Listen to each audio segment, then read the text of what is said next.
Coverage of the NASCAR Camping World Truck Series on Speed is brought to you by Honda Generators. The power of choice. By Camping World.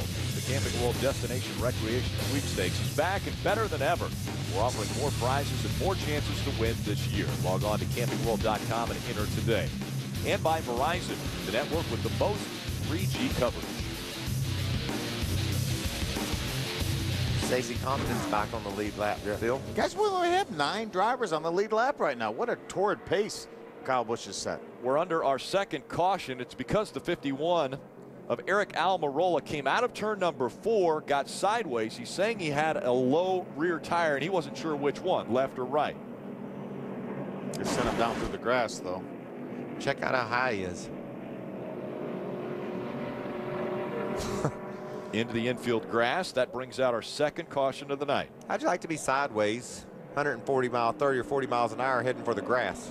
He does a nice job of not only saving the truck from a crash, but kept it on the lead lap, got to pit road, got him some fresh tires. He's ready to go. Yeah, the key was he got to the start finish line before our leader, Kyle Busch. And there's our Aaron's lucky dog right there, Stacey Compton.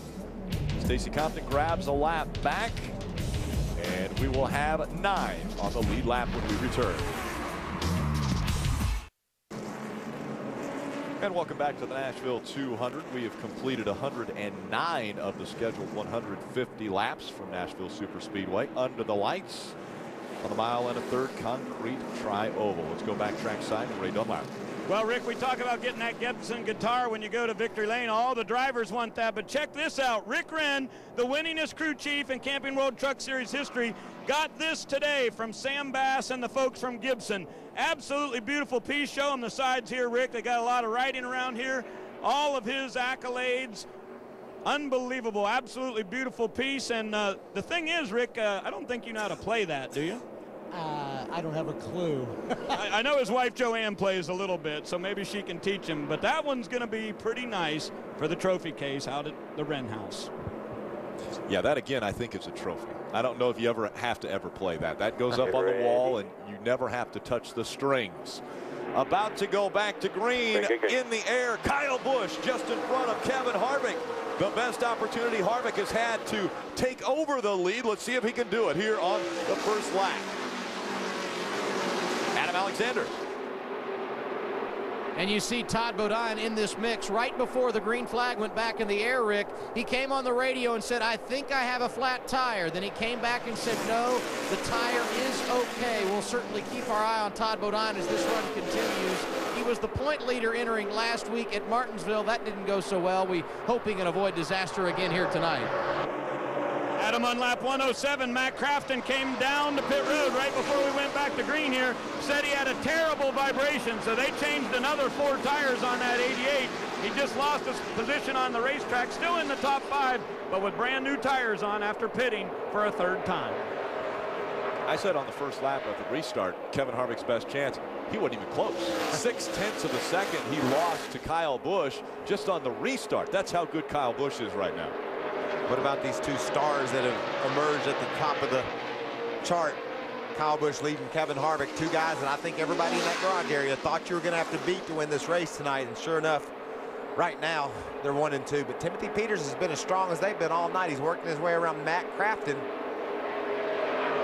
Timothy Peters earlier led 17 laps. Now it's back in the hands of the 18 of Kyle Busch. He's led 93 laps and continues to add to those laps led. You know, Phil, we talked about Harvick's truck being a little bit loose, and it's going to be looser on those fresh tires. But if that thing comes in like it did on that last run, then he's going to be just fine. He was running the fastest lap times on the track when the caution flew, so, or just before they made that last round of pit stop. So he's got a really fast truck. He might just need to be patient for 5, 6, 8, 10 laps here till that thing gets up under him a little bit better and he can go get Kyle Busch. And remember, those tires that he has on the truck right now have cycled because he pitted on lap number 100, and then we had a caution just a few laps after that, and he stayed out on the racetrack. So he's got a bit of a heat cycle on those tires too.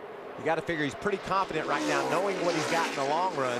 Certainly could come down to a situation where we have a caution with 10 or 12 laps to go. Then he'll have some concerns. What does he do to us? Does he pit and get new tires? And if he does, what does he do for an adjustment? That's a good question. If we do get a caution late in this race, do tires mean that much to the guys up front that they would give up track position. The thing you have to remember, when we only have 9 trucks on the lead lap right now, we would get a lucky dog, so we would probably have 10 trucks on the lead lap. So it's not like a lot of places like at Martinsville where you have 26, 28 trucks on the lead lap. But let me tell you, the world changed last week at Martinsville. It sure did. The dude restarted 9th with 4 to go, and he won the darn race at Martinsville. So the double file restart that we have here at Nashville, anything can happen late in the going with a caution flag to mix things up. Still on the lead lap, Kyle Busch, Kevin Harvick, Ron Hornaday, Todd Bodine, Matt Crafton, and Timothy Peters. A great battle between the 2 of them for 5th and 6th. Mike Skinner, Eric Almirola, Stacy Compton are your 9 on the lead lap. You can almost look up to the 5th or 6th spot. Whoa, problems for Timothy Peters. Looks like something happened to the right front. He shot to the right. He just got sideways and had to chase that truck up the hill. Back in your groove there, Bubba. Nice and smooth. We'll be all right. And just remember, that took his breath. And mine. Take a look at this one more time. Spectacular save there, Hoss. Get back in your groove. We'll get him. Don't worry, buddy. Look at that thing right down on the bottom of the racetrack, and it just steps out on him. And that's severe. You don't catch one from that angle very often. He made a great save, didn't overcorrect it. Now he's going to have to run 3 or 4 laps and make sure that he understands that his truck's back under him. Next 2 or 3 laps aren't going to be any more fun than that turn was for him because he doesn't know what he's got. It's a battle for 11th right now. Rick Crawford has the 10th position and is the lead truck as far as the lucky dog. If the caution were to come out, these guys right here are battling for the 11th spot. That's Johnny Sauter on the inside, James Busher on the outside. And those 2 want to go get Crawford. That's their goal. They get this spot sorted out, and then they have to get after Crawford to try to get back on the lead lap. We're down to less than just over 30 laps to go, so these guys are getting serious about positioning themselves for the end of this race. Yeah, and then neither one of these guys wants to give up that position. As you mentioned, they want to settle this position and then go up there and try to chase Rick Crawford down. They can't sort it out, though, side by side.